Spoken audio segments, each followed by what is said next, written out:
ಹಾಸನದಲ್ಲಿ ಕಾಂಗ್ರೆಸ್ ಪಕ್ಷದ ಮುಖಂಡರು ಕಾಶ್ಮೀರದ ಪಹಲ್ಗಾಮ್ನಲ್ಲಿ ನಡೆದ ಭಯೋತ್ಪಾದಕ ದಾಳಿಯಲ್ಲಿ ಮೃತಪಟ್ಟವರಿಗೆ ಶ್ರದ್ಧಾಂಜಲಿಯನ್ನ ಅರ್ಪಿಸಿದರು. ಹೇಮಾವತಿ ಪ್ರತಿಮೆ ಬಳಿಯಿಂದ ಆರಂಭಿಸಿದ ಮೌನ ಮೆರವಣಿಗೆ ಎನ್ನಾ ವೃತ್ತದಲ್ಲಿ ಮಾನವ ಸರಪಳಿಯಾಗಿ ತಮ್ಮ ಆಕ್ರೋಶವನ್ನ ವ್ಯಕ್ತಪಡಿಸಿದರು. ಕಾಂಗ್ರೆಸ್ ಜಿಲ್ಲಾ ಅಧ್ಯಕ್ಷ ಲಕ್ಷ್ಮಣ್ ಮಾತನಾಡಿ, ದೇಶದ ಒಗ್ಗಟ್ಟಿಗೆ ಸವಾಲು ನೀಡಿದ ಉಗ್ರರನ್ನ ಕಟ್ಟುನಿಟ್ಟಾಗಿ ಎದುರಿಸಬೇಕೆಂದು ಹೇಳಿದರು. ಪಾಕಿಸ್ತಾನವನ್ನ ವಿಶ್ವ ಭೂಪಟದಿಂದ ತೊಡೆದು ಹಾಕುವಂತೆ ಆಗ್ರಹಿಸಿದರು. ಯುವ ನಾಯಕ ಚಂದ್ರಶೇಖರ್ ಅವರು ಪ್ರಧಾನಿ ಮೋದಿ ಅವರಿಗೆ ದೇಶ ರಕ್ಷಣೆಗೆ ಕಾಂಗ್ರೆಸ್ ಬೆಂಬಲ ನೀಡುತ್ತಿರುವುದಾಗಿ ತಿಳಿಸಿದರು. ದಾಳಿಯನ್ನ ತೀವ್ರವಾಗಿ ಖಂಡಿಸಿ ಮೃತರ ಆತ್ಮಕ್ಕೆ ಶಾಂತಿ ಸಿಗಲಿ ಎಂದು ಪ್ರಾರ್ಥಿಸಿದರು. ಮೆರವಣಿಗೆಯಲ್ಲಿ ಹಲವಾರು ಕಾಂಗ್ರೆಸ್ ಮುಖಂಡರು ಹಾಗೂ ಕಾರ್ಯಕರ್ತರು ಭಾಗವಹಿಸಿದರು.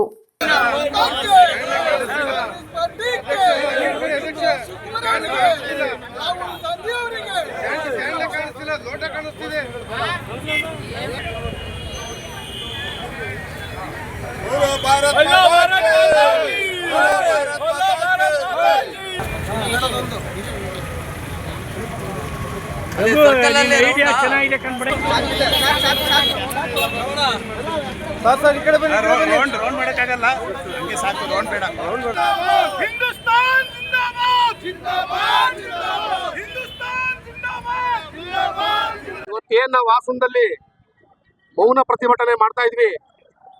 ಈ ಮೊನ್ನೆ ನಡೆದಂತ ಏಪ್ರಿಲ್ 22ನೇ ತಾರೀಕು ಕಾಶ್ಮೀರ ಅನಂತನಾಗ್ ಜಿಲ್ಲೆಯ ಪಹಲ್ಗಾಮ್ ಪ್ರವಾಸಿ ತಾಣದಲ್ಲಿ ಏನು ಉಗ್ರರು ಅವರ ರೌದ್ರ ನರ್ತನ ಮೆರೆದ್ರು.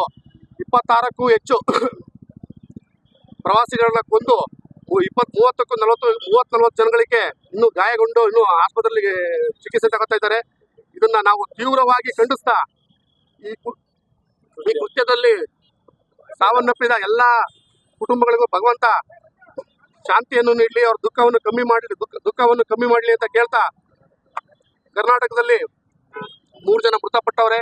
ನಮ್ಮನ್ನ ಅಗಲಿದ್ದಾರೆ. ಮಂಜುನಾಥ್ ಅವರೊಬ್ರು, ಮಧುಸೂದನ್ ಅವರೊಬ್ರು, ಭರತ್ ಭೂಷಣ್ ಅವರೊಬ್ರು. ಅವರ ಕುಟುಂಬಕ್ಕೆ, ಅವರ ಆತ್ಮಕ್ಕೆ ಶಾಂತಿ ಸಿಗೋದ್ರ ಮೂಲಕ ಕುಟುಂಬಕ್ಕೆ ದುಃಖ ಭರಿಸುವಂತ ಶಕ್ತಿ ಭಗವಂತ ಕೊಡ್ಲಿ. ಜೊತೆಗೆ ಈ ದಿಕ್ಕಲ್ಲಿ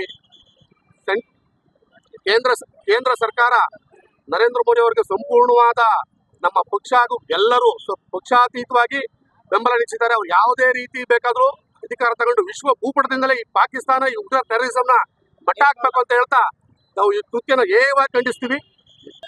ನಮ್ಮ ಭಾರತ ಜನಸಂಖ್ಯೆಗೆ ಸವಾಲು ಹಾಕಿದಂತ ಟೆರರಿಸ್ಟ್ಗಳು ಇವತ್ತು ಕಾಶ್ಮೀರದಲ್ಲಿ ನಮ್ಮ ಕನ್ನಡಿಗರನ್ನ ಮತ್ತೆ ಇತರೆ ನಮ್ಮ ಭಾರತದ 26 ಜನಗಳನ್ನ ಗುಂಡಿಕ್ಕಿ ಕೊಂದಿರ್ತಕ್ಕಂಥ ಇದಕ್ಕೆ ನಾವು ಇವತ್ತು ಇಡೀ ದೇಶದ ಯಾವುದೇ ಒಂದು ಪಕ್ಷಾತೀತವಾಗಿ ನಮ್ಮ ಇಡೀ ಭಾರತದ ಜನಸಂಖ್ಯೆ ಎಲ್ಲರೂ ಕೂಡ ಒಗ್ಗಟ್ಟಾಗಿ ನಾವು ಏನು ನಮ್ಮ ದೇಶದ ಬಗ್ಗೆ ಸದಾ ಕಾಲದಲ್ಲಿ ಅವರು ದ್ವೇಷವನ್ನ ಕಾರ್ತಾ ಇರ್ತಕ್ಕಂಥ ಒಂದು ಪಾಕಿಸ್ತಾನವನ್ನ ಸರ್ವನಾಶ ಮಾಡಲಿಕ್ಕೆ ನಾವೆಲ್ಲರೂ ಕೂಡ ಇವತ್ತು ನಮ್ಮ ರಾಷ್ಟ್ರೀಯ ಕಾಂಗ್ರೆಸ್ ಪಕ್ಷದ ನಾಯಕರು ಕೂಡ ಇವತ್ತು ಇಡೀ ದೇಶದಲ್ಲಿ ಒಂದಾಗಿ ನಾವು ಅವ್ರನ್ನ ಎದುರಿಸಬೇಕು ಅಂತಕ್ಕಂಥ ಒಂದು ತೀರ್ಮಾನವನ್ನು ತಗೊಂಡಿದ್ದಾರೆ.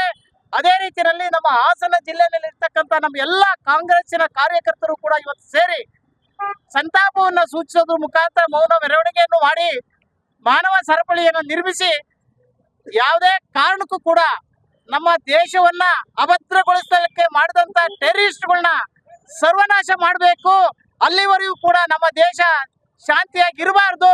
ಅವ್ರು ಎಲ್ಲಿಯೂ ಯಾವತ್ತು ಸರ್ವನಾಶ ಆಗ್ತಾರೆ, ನಮ್ಮ ದೇಶದಲ್ಲಿ ಒಂದು ದೊಡ್ಡ ಹಬ್ಬದ ರೀತಿಯಲ್ಲಿ ಆಚರಣೆ ಮಾಡಬೇಕು ಅಂತ ಹೇಳಿ ನಾವೆಲ್ಲರೂ ಪರವಾಗಿ, ನಮ್ಮ ಹಿಂದೂಗಳ ಪರವಾಗಿ ಮತ್ತೆ ನಮ್ಮ ಇಡೀ ಜಾತ್ಯತೀತವಾಗಿ ಹಿಂದೂ ಮುಸ್ಲಿಂ ಎಲ್ಲ ದೇಶದ ಎಲ್ಲ ಜನಗಳ ಪರವಾಗಿ ನಾವು ಎಲ್ಲ ಇರ್ತಕ್ಕಂಥ ನರೇಂದ್ರ ಮೋದಿ ಅವರಿಗೆ ಇರ್ತಕ್ಕಂಥ ಅಧಿಕಾರಕ್ಕೆ ನಾವು ಸಪೋರ್ಟ್ ಕೊಡ್ತಾ ಇದೀವಿ. ಇಡೀ ದೇಶವನ್ನ ಎಲ್ಲರೂ ಒಂದಾಗಿ ಎದುರಿಸಬೇಕು ಅಂತಕ್ಕಂಥ ಒಂದು ಸಂದೇಶವನ್ನು ಕೂಡ ನಾವು ಇವತ್ತು ಕೊಡ್ತಾ ಇದ್ದೀವಿ.